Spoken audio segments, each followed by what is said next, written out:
Assalamualaikum, dear students. This is Khairul Islam before you. I hope that all of you are well by the grace of Almighty Allah in this critical situation.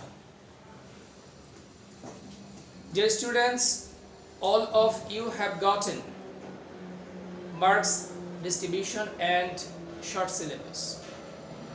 I think all of you are busy to your study for the coming examination. Dear students, today I will discuss about an important topic which is essential for all of you. The topic is narration. প্রিয় শিক্ষার্থীরা, আজকে আমি তোমাদের সামনে একটি passage narration নিয়ে আলোচনা করব। তো প্যাসেজ ন্যারেশন করার কিছু নিয়ম রয়েছে আর কিছু টেকনিক রয়েছে সহজভাবে করার জন্য। প্রথমত হচ্ছে, যখন তুমি প্যাসেজ ন্যারেশন করতে যাবে তোমাকে অবশ্যই যে প্যাসেজটা দেওয়া থাকবে মিনিমাম 2 থেকে 3 বার পড়তে হবে এই প্যাসেজটা বোঝার জন্য। কেন পড়তে হবে তোমাকে প্যাসেজটা? তোমাকে স্পিকার এবং লিসেনার অর্থাৎ যে কথা বলে এবং যে কথা শুনে সেটা যদি তুমি ক্লিয়ারলি বের করতে পারো তাহলে অবশ্যই তোমার ন্যারেশনটা অনেকটা হয়ে যাবে। তো প্রিয় শিক্ষার্থীরা, আমরা কথা না বাড়িয়ে আমরা এখন এই ন্যারেশনটা করাচ্ছি, সবাই একটু মনোযোগ দাও। The teacher said to the boy, শিক্ষক বালকটাকে বলল, why are you making noise in the class? তুমি কেন ক্লাসে গোলমাল করছো? প্রিয় শিক্ষার্থীরা, কথাটা কে বলেছে? শিক্ষক বলেছে। কাকে বলেছে? the boy। তাহলে এখানে স্পিকার the teacher আর লিসেনার হচ্ছে the boy। আচ্ছা, এরপর দেখো শিক্ষকের কথাটা শেষ হয়নি। কেন শেষ হয়নি? দেখো ইনভার্টেড কমা এখান থেকে শুরু বাট এখানে শেষ হয় নাই, তার মানে শিক্ষকের কথাটা আরো রয়ে গেছে। তো দেখো পরের লাইনটা দেখি, you are not attentive to your lessons। তুমি তোমার পাঠে মনোযোগী নও। তুমি তোমার পাঠে মনোযোগী নও। তাহলে ইনভার্টেড কমা এখানে দেখো শেষ। তাহলে আমরা বুঝতে পারলাম এখানে যে দুইটা বক্তব্য দিল, এখানে এই দুইটা বক্তব্য কে দিয়েছে? The teacher. অর্থাৎ স্পিকার হচ্ছে দ্য টিচার আর কথাটা শুনেছে কে? The boy. আচ্ছা, তাহলে আমরা সামনে আগাই। দ্য বয় সেড, বালকটা বলল, sir I am sorry. Sir আমি দুঃখিত। এই কথাটা কার? বালকের কথা। এখন বালকের কথা কি শেষ হয়েছে? দেখি আমরা শেষ হয়েছে কিনা। দেখো ইনভার্টেড কমা এখানে শুরু বাট এখানে শেষ হয়নি, তার মানে বালকের কথা আরো রয়েছে। I was asking for a pen to my friend। তো এখানে আবার ইনভার্টেড কমা শেষ। তাহলে বোঝা গেল এখানে যে দুইটা বক্তব্য রয়েছে এটা কে দিয়েছে? The boy. তারপর দেখো দ্য টিচার সেড, শিক্ষক বলল, be attentive and listen to me carefully। মনোযোগী হও এবং আমাকে সতর্কতার সাথে বা যত্ন সহকারে শোনো। তাহলে এখানে যে বিষয়টা হচ্ছে আমরা মোটামুটি ক্লিয়ার যে এটা শিক্ষকের বক্তব্য আর কথাটা শুনেছে কে? The boy. প্রিয় শিক্ষার্থীরা, আমরা এখন কথা না বাড়িয়ে চলে প্যাসেজ ন্যারেশনটা আগে করি। সবাই পড়ে থাকো। প্রথমে খেয়াল করো, এখানে দ্য টিচার হচ্ছে স্পিকার, কথাটা শিক্ষক বলেছেন, আমরা লিখব দ্য টিচার। এরপর দেখো আমি সেট টু কে চেঞ্জ করব। কি লিখব? যেহেতু ওনার প্রথম সেন্টেন্সটা ছিল why are you making noise in the class, এখানে কি রয়েছে? প্রশ্নবোধক চিহ্ন, উনি প্রশ্ন করেছেন। আর যেহেতু প্রশ্ন করেছেন এই সেট টু এর পরিবর্তে লিখব আমি আস্কড, দ্য টিচার আস্কড। তারপরে দ্য বয় এখানে আমি লিখব। তারপর দেখো এরপর আমি দ্য বয় এখানে লিখলাম। তারপর দেখো কাজ কি? এরপর কাজ হচ্ছে ইনভার্টেড কমা উঠানো। তোমরা মনে রাখবে যদি প্রশ্নটা WH ওয়ার্ড দিয়ে শুরু হয়, যদি প্রশ্নটা WH ওয়ার্ড দিয়ে শুরু হয়, যেমন WH ওয়ার্ড কোনগুলো? হোয়াট, হোয়েন, হুইচ, হাউ, এগুলো আরো রয়েছে। তাহলে অবশ্যই ইনভার্টেড কমা উঠাইতে হবে WH ওয়ার্ড দ্বারা। যেহেতু এখানে হোয়াই রয়েছে আমি এখানে দেব হোয়াই। এরপর সামনে আগাও, এখানে রয়েছে আর। তোমরা এই কাজটা করবা পরে, আমি এখানে তোমাদের বোঝার সুবিধার জন্য পরে লিখে দিলাম। সামনে যাও, ইউ। ইউ কোন পারসন? ইউ হচ্ছে সেকেন্ড পারসন।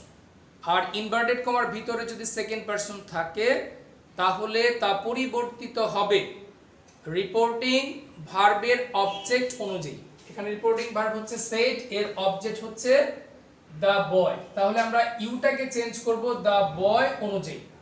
এখন দ্য বয় এখানে আমি লিখছি না, দ্য বয় যেহেতু ছেলে তার পরিবর্তে আমি লিখলাম হি।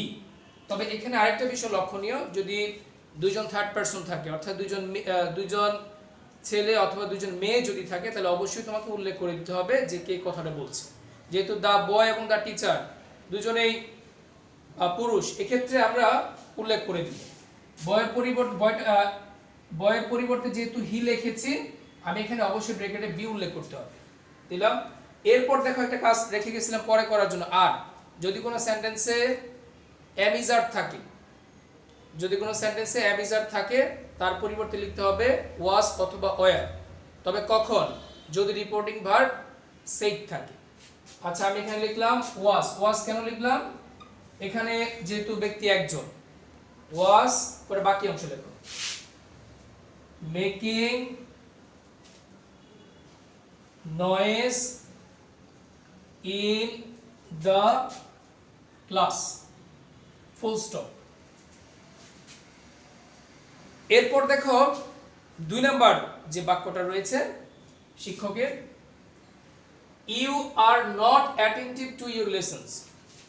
এই কথাটা কে বলেছে? অবশ্যই শিক্ষক বলেছে। যেহেতু এটা শিক্ষকের দ্বিতীয় বক্তব্য, শিক্ষকের পরিবর্তে এখানে দ্য টিচার না লিখে হি লিখবা, হি লিখে ব্র্যাকেটে দিবা টি। আর যেহেতু এটা ওনার দ্বিতীয় বক্তব্য, প্রথম প্রশ্ন করেছিল, প্রশ্ন করার পর এটা তার দ্বিতীয় বক্তব্য, আর এটা যেহেতু অ্যাসার্টিভ সেন্টেন্স সাবজেক্ট দিয়ে শুরু, তাহলে অবশ্যই এখানে অতিরিক্ত তোমাদের লিখতে হবে added that. He added that লিখলাম। এরপরে কাজ কি? এই পারসনটা পরিবর্তন করব, ইউ। ইউ হচ্ছে সেকেন্ড পারসন, পরিবর্তন কি হবে?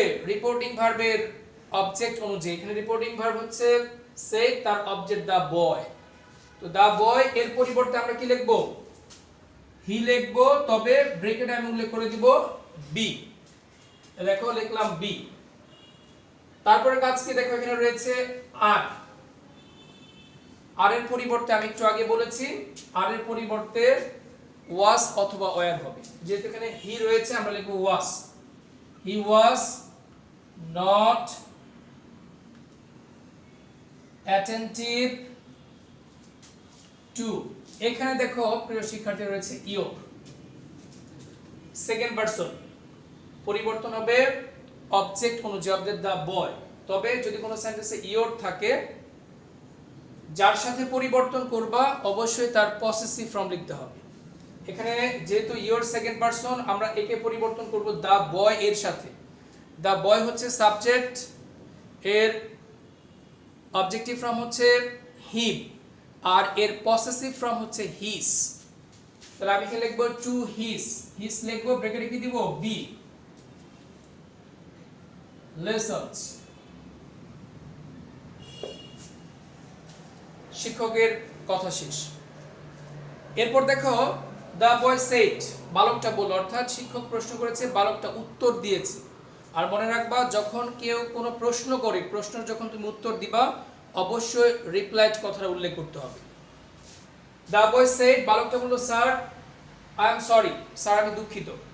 তাহলে বালকটা শিক্ষকের প্রশ্নের উত্তর দিয়েছে। তবে আরেকটা কথা বলে রাখছি, এখানে যদি কোনো সেন্টেন্সে স্যার থাকে অবশ্যই সেখানে তোমাদেরকে রেসপেক্টফুলি লিখতে হবে অথবা উইথ রেসপেক্ট। তাহলে আমি লিখছি, দেখো কথাটা বলেছে কি দা বয়, স্যারের পরিবর্তে লিখবে রেসপেক্টফুলি। দ্য বয় রেসপেক্টফুলি, এটা কার পরিবর্তে লিখলাম? স্যারের পরিবর্তে। এরপর কি লিখতে হবে? যেহেতু প্রশ্নের উত্তর দিচ্ছে লিখতে হবে replied. The boy respectfully replied. এরপরে কাজ কি? এরপরে কাজ হচ্ছে এই ইনভার্টেড কমা উঠানো, আর এখানে ইনভার্টেড কমা উঠবে অবশ্যই দ্যাট দ্বারা। তারপরে সারে কাজ আমরা করে ফেলেছি। এখানে দেখো সাবজেক্ট হচ্ছে আই। আই হচ্ছে কোন পারসন? First person.